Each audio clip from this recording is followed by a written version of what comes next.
Bueno, este pequeña charla vamos a hacer presentación de lo que sería mi tesis de licenciatura, el estudio de complejidad en secuencias de aminoácidos de proteínas, un trabajo que estuve realizando con mi director, codirector, a lo largo de este último más o menos año.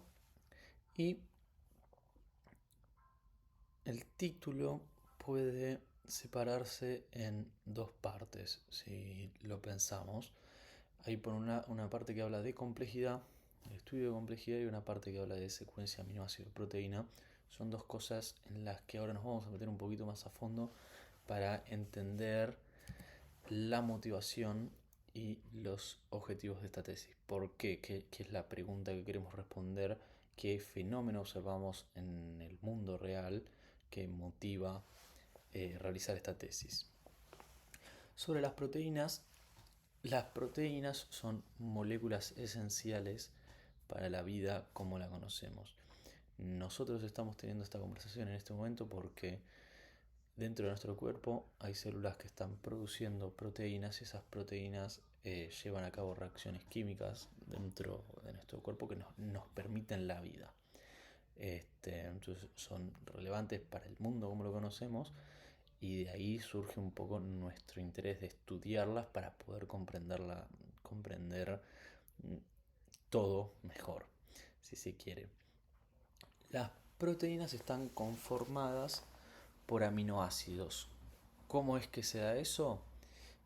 Supongamos que un aminoácido es un eslabón. Solo no hace mucho, pero lo interesante que tiene este eslabón es que si yo lo engancho con otros eslabones, tengo una cadena. Cada aminoácido tiene ciertas propiedades químicas que le permiten encastrarse de cierta forma con los demás aminoácidos que tienen alrededor. Entonces, vamos de nuevo, tenemos un eslabón de aminoácidos, una cadena de aminoácidos. Cada aminoácido tiene una forma de actuar químicamente, de acercarse o repelerse de los demás aminoácidos que hay en la cadena, y eso va generando lo que se conoce como estructuras proteicas secundarias, que después desencadenan en estructuras proteicas terciarias y finalmente forman proteínas funcionales que realizan procesos en nuestro cuerpo y en prácticamente todo ser vivo conocido. Los aminoácidos, como les comentaba, acá se pueden ver. Hay muchos aminoácidos, pero los más conocidos y los que más se encuentran en la naturaleza son estos 20 que tenemos acá. Tienen una parte que, como les comentaba, es la parte que se conecta con los demás aminoácidos, y una parte que sería la parte en amarillo, en la representación, que es la parte que interactúa con los demás aminoácidos. Nosotros mencionamos recién que son 20, entonces eso nos permite representarlos en computadora a través de letras, porque el alfabeto tiene 25 letras, tenemos 20 aminoácidos, nos sobran las letras para representarlos en computadora. Entonces, como son una cadena y van uno atrás de otro, se lo puede representar con computación lo que se conoce como un string, que es una sucesión de símbolos con cierto orden. Y eso es lo que se ve acá. Los archivos con los que trabajamos para, para esta tesis tienen este formato que consiste de un header que da la descripción de la proteína y abajo la cadena de aminoácidos que genera esa proteína. En cuanto a la complejidad, nosotros tenemos que, para que se entienda mejor, tenemos estas dos imágenes que en realidad son la misma imagen, con la diferencia que la imagen a la derecha tiene los píxeles desordenados. Agarramos la imagen a la izquierda, desordenamos los píxeles, la volvemos a reproducir y encontramos esto.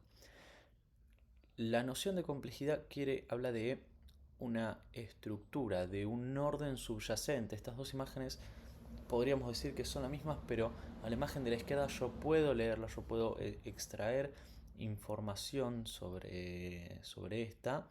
La imagen de la derecha no. Entonces, si bien podríamos decir que son la misma imagen, lo único que tienen los píxeles, una tiene los píxeles desordenados, Hay una que es más compleja que la otra y trae la noción de información. Es más compleja porque contiene más información. Y ustedes y ahora es cuando nosotros enganchamos las dos cosas, la noción de complejidad, de contención de información y las proteínas. Si yo les muestro estas dos secuencias de aminoácidos, recordemos que cada letra representa un aminoácido, ustedes pueden darse cuenta cuál es el original y cuál es la versión mezclada, como nos da, o sea, en la imagen anterior era claro y fácil darnos cuenta.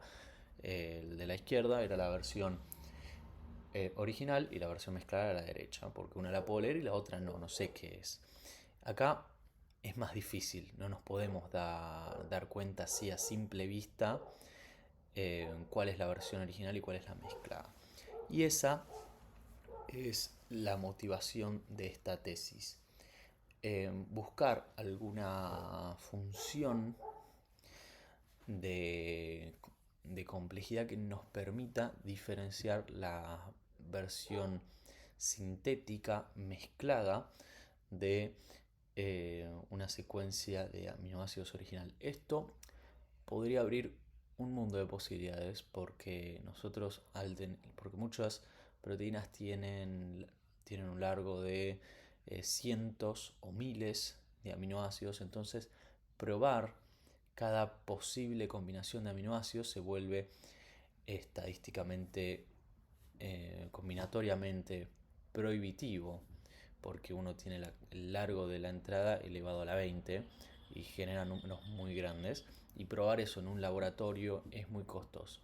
Entonces, si nosotros pudiéramos encontrar una función que me permitiera, que yo le he dado una secuencia de aminoácidos, esa función me permite decir si eso se asemeja o no se asemeja a una proteína funcional, esto nos traería, al menos a nivel farmacológico y el desarrollo de fármacos basados en proteínas, un nuevo mundo de posibilidades y una facilidad exploratoria muchísimo mayor que la que tenemos, si se quiere, en la actualidad.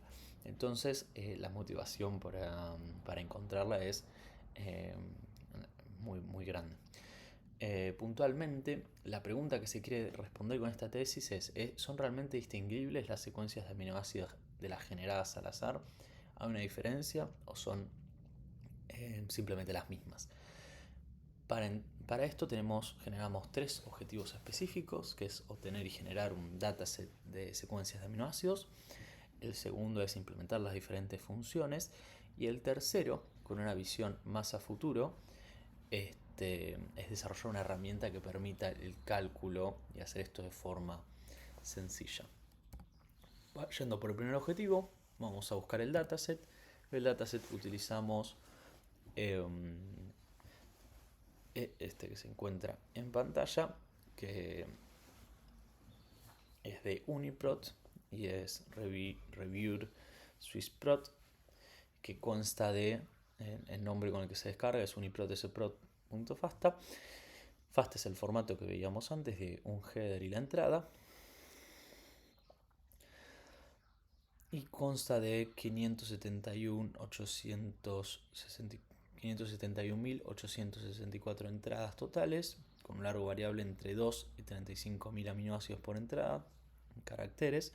Cada entrada es una proteína conocida, la info está en el header, y la modificación que hacemos es eliminar las entradas de largo menor a 50, que es alrededor de un 2,2% del dataset.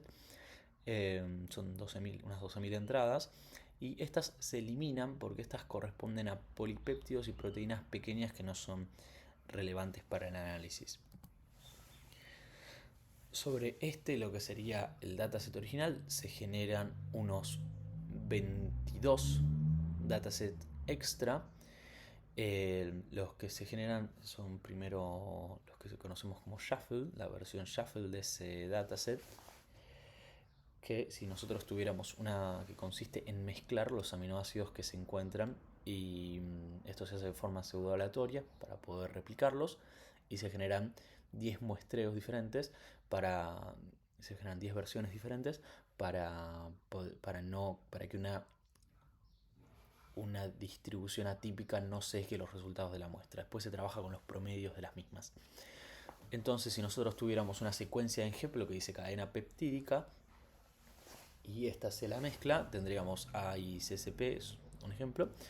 Y después, de la misma forma, tenemos la versión random de los mismos, que consta de tomar en distribución uniforme sobre el alfabeto de los 20 aminoácidos, tomar una distribución uniforme y plasmarla con el mismo largo de la entrada original. Entonces, nosotros podemos ver que, por ejemplo, la F, la W no aparecían en cadena peptídica, pero sí aparecen acá porque es una muestra completamente distinta.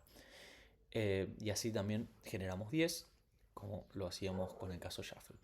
En cuanto a single character, consiste del mismo largo, una secuencia con un mismo carácter, y en sorted consiste en ordenar en orden alfabético las secuencias de entrada. Estos últimos dos nos sirven de referencia para entender el comportamiento de las métricas. Una medida de complejidad que funcione como nosotros esperamos debería puntuar la complejidad de estas secuencias, siendo, por ejemplo, la secuencia original la más compleja, la segunda más compleja debería ser la sorted y la tercera más compleja debería ser single character, ¿no? Porque, volviendo a la noción de complejidad, ¿cuál sirve preguntarnos cuál tiene más información? ¿La que dice cadena peptídica, la que está ordenada o la que simplemente es un mismo carácter? Y ahí queda claro cuál debería ser el orden. En cuanto a la herramienta, utilicé Python porque es de las más utilizadas en el desarrollo científico. Una de las ideas de este proyecto es que pueda ser seguido por el día de mañana si alguna persona tiene nuevas métricas o nuevos datasets sobre los cuales generar estudios. Así que quise usar algo que fuera fácil de entender, mejorar y lo que corresponda. Los puntos clave de lo principal, ¿cómo funciona esto? Tenemos un archivo de secuencias de aminoácidos, en este caso es USP FASTA, -f.fasta, ese nombre corresponde a uniprot sprot -filtered FASTA. Esto genera los datasets de control, que son los que veíamos antes, y toma de alguna medida de complejidad de Complexity Metrics, se las aplica a todos los datasets, el dataset original y los datasets de control, y provee los resultados. Las características de esta herramienta es que es eficiente, funciona con cualquier dataset en formato FASTA, es fácil de agregar medidas, simplemente se accede al archivo Complexity Metrics y se agrega la medida manteniendo el formato, y es fácilmente configurable. La herramienta permite configurar si se quiere o no se quiere calcular la complejidad de las secuencias sorted o single character, si se quieren hacer 10 muestras de prueba, 10 datasets de control, o si se quieren hacer más o si se quieren hacer menos. Entonces es muy versátil en ese sentido. Entonces vamos a las medidas de complejidad que se implementaron para este trabajo. La primera que implementamos fue EliCalc, que fue desarrollada por Becker, saludos aquí presente, y Haber, denominada iComplejidad. Lo interesante de esta complejidad es que se puede calcular en tiempo y espacios lineales. ¿Okay? A la gente de computación nos viene bien porque es algo que se calcula con relativa rapidez. Los resultados de esta métrica, bueno, generalmente lo que se hace para ver los resultados es el resultado de cada una de las métricas, el puntaje que da esa medida sobre el largo de la entrada. Lo que sucede es que, como se veía más al principio, el 95% de los datos se encuentran por debajo del largo 1000. Y nosotros vemos que acá, como tenemos hasta el largo 35.000, la mayoría de los datos se ven aplastados contra lo que sería el inicio de la gráfica. Entonces, de ahora en más, lo que vamos a hacer es graficarlos solamente los primeros hasta el largo 1000, y después también los graficaremos en escala logarítmica para visualizarlos mejor. Teniendo a mano también, tenemos la mano sin la escala logarítmica para ver también un poco más cómo es la forma real de esto. Entonces, volviendo acá, todos los gráficos siguen el mismo esquema, así que el esquema que voy a explicar ahora es válido para todos los demás gráficos. Tenemos que tenemos las secuencias random, el resultado de las secuencias random, el resultado de la secuencia shuffle. Recordemos que tenemos 10 de cada una de estas, entonces lo que graficamos, cada punto representa el promedio de, digamos, el promedio de la primera entrada es un punto, el promedio de las 10 secuencias shuffle, de la primera entrada de las 10 secuencias shuffle es un punto, el promedio de la segunda entrada de las 10 secuencias shuffle es otro punto, y así, lo mismo sucede con la random. Y se grafica a modo de referencia, principalmente single character, que recordemos que eran las secuencias de un único mismo carácter, y sorted character, que eran las secuencias que resultaban de agarrar la secuencia original y ordenarla de forma alfabética. Shuffle, recordemos que era en las secuencias mezcladas, y las random eran las generadas de forma aleatoria, de forma uniforme sobre el alfabeto. Entonces, lo que podemos ver en este gráfico es que no hay porque lo que buscaríamos es que haya una buena diferenciación, o sea, que no se pisen los gráficos de las originales, las shuffle y las random. Lo que sí se ve acá es que todas se pisan, entonces nos da el indicio de que esta medida no es muy buena para la diferenciación. Para diferenciar algunas cosas sí, por ejemplo, a partir de más o menos el largo 100 podemos ver que hay una clara diferenciación entre lo que serían las originales shuffle y random contra la sorted character, y la single character siempre puntúa muy por debajo, así que esa está completamente diferenciada. Pero bueno, a nosotros lo que más nos interesa y más nos importa es poder diferenciar la original, la shuffle y la random, para responder la pregunta que teníamos. Entonces, podemos ver que para esta medida de complejidad hay varias originales que se ven como si fueran random porque hay una superposición al principio. Lo mismo pasa con la shuffle, y lo interesante de este gráfico es que por debajo del aglomerado de shuffle hay muchos puntos solos o atípicos de los originales, indicando que hay algunas secuencias de aminoácidos que puntúan por debajo de lo que sería el promedio normal de las shuffle. Este es el mismo gráfico en la escala logarítmica para tenerlo de referencia, no hay mucho más que remarcar acá.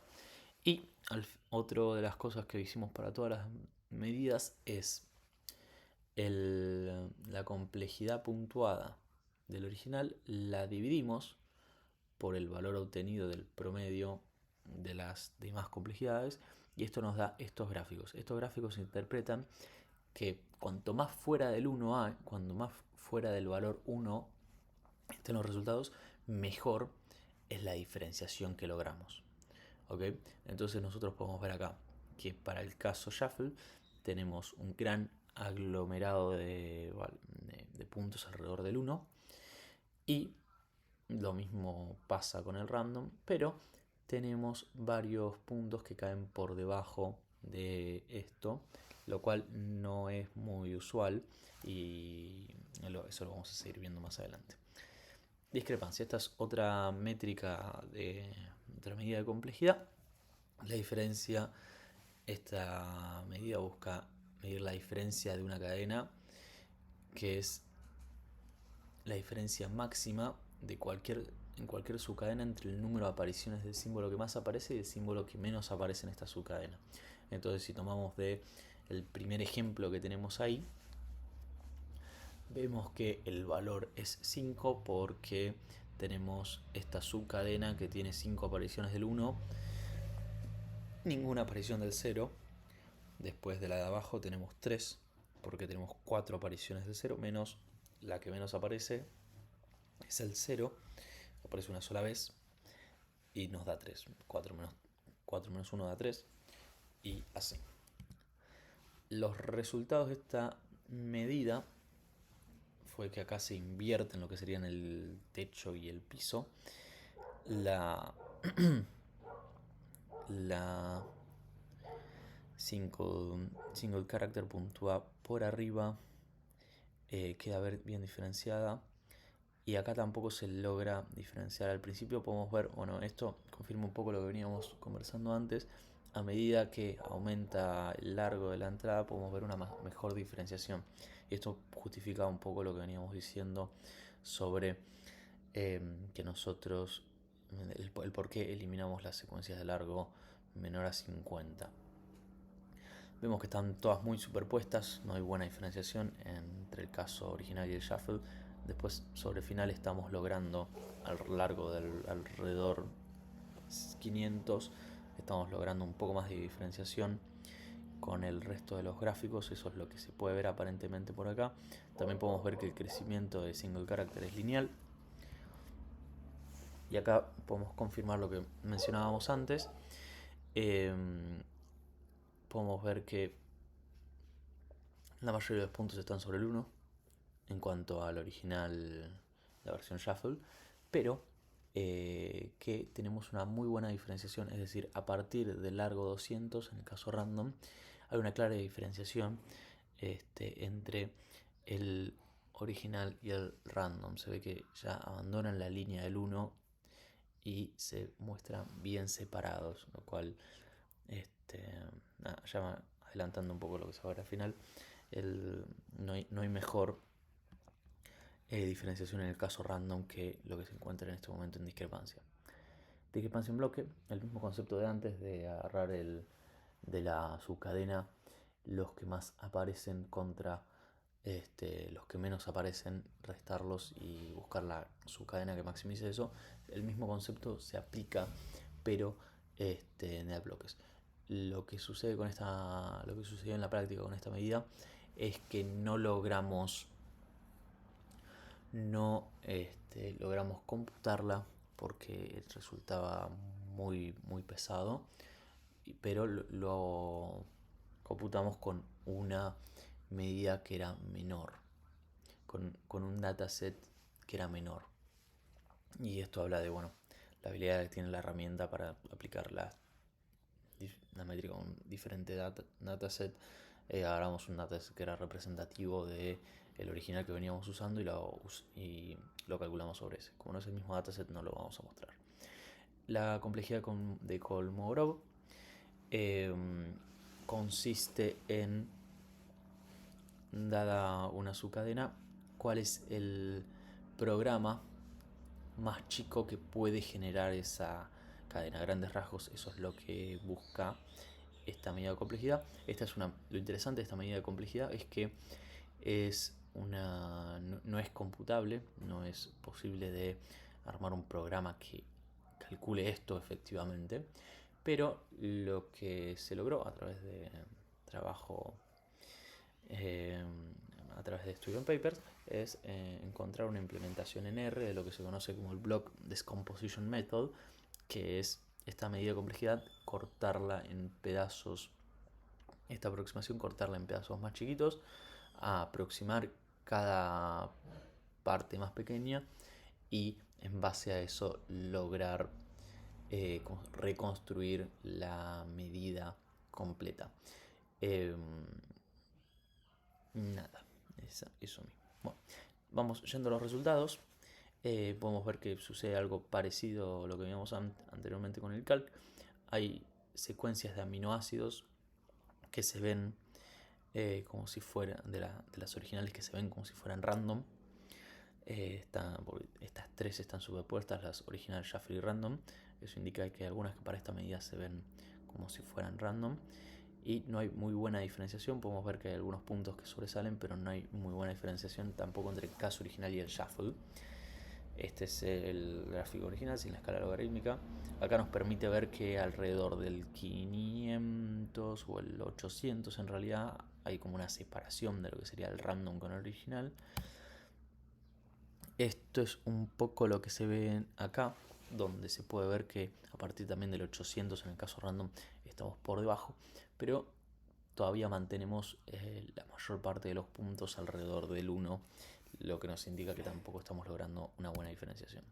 Bennett, siguiendo el mismo principio de Block de Composition Method, porque tampoco es computable, toma la medida de Kolmogorov, le hace una vueltita más de rosca, y lo que hace con esta medida es no solamente no tiene en cuenta el largo del programa que se requiere para producir esta secuencia, sino también la cantidad de pasos que le lleva una vez que tenemos este programa.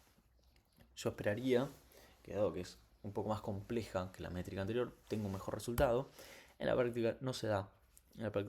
Y los resultados que tenemos son muy similares. Hay una superposición de los tres y no hay una buena diferenciación, si se quiere. ¿Ok? Esto se confirma también en el caso de estos gráficos, donde el aglomerado de puntos está alrededor del 1. La entropía de Shannon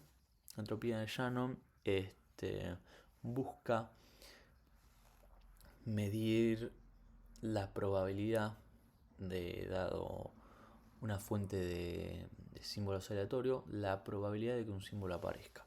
Lo que sucede en la práctica es que tanto el caso original, shuffle y sorted character son idénticos. Los resultados son idénticos porque lo que hace Shannon es medir la probabilidad de que un símbolo aparezca. Entonces la probabilidad de que un símbolo aparezca dado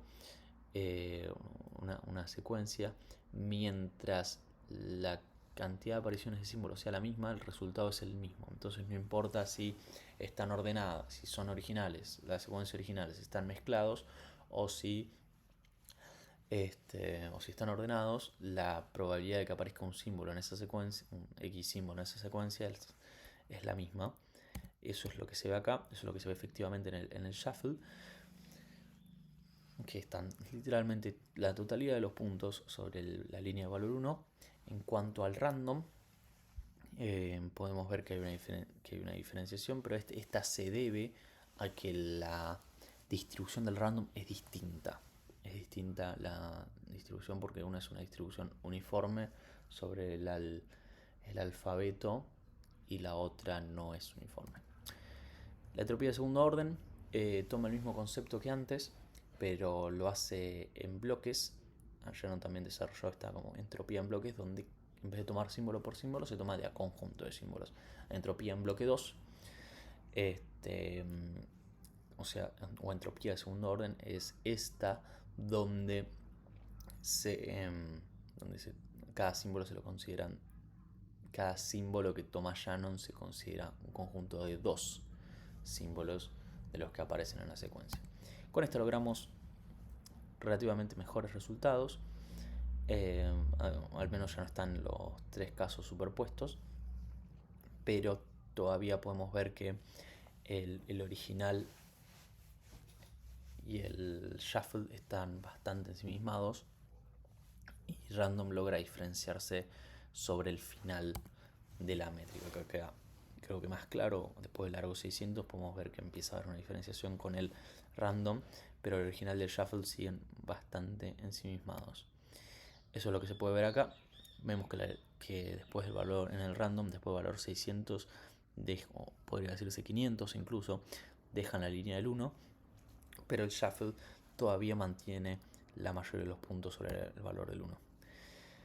Compression length, esta es la última de las medidas que implementamos. Utiliza el algoritmo de compresión de gzip, que es un algoritmo últimamente ampliamente utilizado en los sistemas Unix, Linux. Son los famosos archivos .gz. Entonces, que bueno, parte de lo que hacen es, a través de un algoritmo de ventana deslizante, buscar patrones que permitan comprimir estos archivos. Esto nos dio buenos resultados. En cierto sentido, creo que es más claro si tenemos esta sin la escala logarítmica para ver que todos los crecimientos sean lineales en función del largo de la entrada, excepto si se quiere con los que son sorted character y single character. Y vemos que también sucede lo que comentábamos antes, que hay algunas secuencias de aminoácidos que se ven random, completamente aleatorias de distribución uniforme, pero al igual que sucedía con iCalc, acá tenemos varios puntos de los original por debajo de lo que sería el aglomerado principal de los shuffle. Para confirmar esto es lo mismo que se ve acá. El shuffle de compression length y calc son bastante parecidos, y en random confirmamos lo que se veía antes, alrededor más o menos del largo 600 se puede ver que hay que el aglomerado de puntos abandona lo que sería la línea del valor 1. Bueno, cuando conclusiones de trabajo futuro, los resultados generales es logramos obtener los datasets de control, que era el objetivo principal 1. En cuanto al objetivo 2, que era evaluar las medidas de complejidad, se evaluaron 8 medidas de complejidad distintas. En cuanto al objetivo específico 3, desarrollamos esta herramienta que está subida a GitHub y es de público acceso para poder cualquier persona que esté interesada en este tema pueda continuar. Como quien diría, si un día en la calle se encuentran un dataset de proteínas y abren la heladera y aparece una medida de complejidad, ustedes pueden agarrar esta herramienta y utilizar eso que encontraron por ahí en su día cotidiano, ¿no? Muy útil. La herramienta permite filtrar y ordenar las secuencias de los datasets, generar las variantes controladas, y bueno, todos estos gráficos que nosotros vimos se desarrollaron con la misma herramienta, así que también permite visualizar cada dataset. Y bueno, es flexible y se puede adaptar a los datasets y medidas. Los random y los single character actúan como límite superior e inferior, lo cual es parte de lo que se esperaba. A partir de cierta longitud, que eso es algo que se veía, cuanto más largo es la secuencia, más fácil detectar los patrones para estas medidas. Suelen actuar como límites inferiores, y podemos ver que hay alguna serie de ejemplos destacados, como que compression length distingue sorted desde longitud 100 a partir del 100, esos de los más chicos. Podemos decir que una buena medida de complejidad debería poder distinguir entre las diferentes variantes lo antes posible. Compression length parece ser muy buena porque a partir del 100 logra separarlos. Lo mismo con Second Order Entropy, parecen ser muchísimo mejores que por ejemplo Bennett, que lo distingue a partir del largo 300, y bueno, ya no que en ningún momento distingue las secuencias con los caracteres ordenados que las secuencias originales. Notemos que en ninguno de los casos logramos diferenciar lo que sería la mayoría de los puntos original y shuffle. Sí se logra mejorar el random, el mejor de ellos es la discrepancia, pero esto lo que tiene es que no indica que no existe una medida que sí logre diferenciar el caso original de shuffle. Simplemente tal vez no dimos con la medida en este estudio, que es la que se requiere. La herramienta diseñada facilita el estudio para el día que de nuevo ustedes encuentren por ahí alguna medida la quieran probar, con suerte capaz es esa. El trabajo futuro sería aplicar nuevas medidas. Para eso se hizo este trabajo. La discrepancia en bloque no la llegamos a calcular sobre el dataset entero. Estaría bueno que probar una forma de computarla. La distribución que tenemos, la distribución que tienen los aminoácidos no es simétrica, no es uniforme. Sería interesante poder ver de adaptar estas métricas o probar nuevas métricas que tengan en cuenta que esta no es una distribución uniforme. El estudio en profundidad del dataset viene a que no, nosotros vimos que tanto como en Calc como en Compression Length había muchos puntos por debajo del aglomerado. Eso quiere decir que para algún subconjunto de entradas o de proteínas, estas medidas de complejidades lograron diferenciar lo que sería el shuffle de random. ¿Ok? Entonces, resulta de interés ver qué tienen en especial estas secuencias y por qué y qué es la diferencia de los demás datasets. Porque ahí estamos logrando el objetivo de la tesis, diferenciar el original del shuffle, y para algunas lo estamos logrando, entonces eso requiere que se ponga la lupa ahí. Mejoras en el manejo del alfabeto, eso tiene que ver con la forma con la que Block Decomposition Method trabaja para calcular la complejidad. Lo que hace es pasar la secuencia que le damos a binario y la calcula sobre el binario de esa secuencia. Sería interesante poder adaptarlo para que trabaje efectivamente directamente sobre el alfabeto de los 20 aminoácidos. Mejoras de la eficiencia, hay espacio como para que la herramienta sea incluso más eficiente de lo que ya es.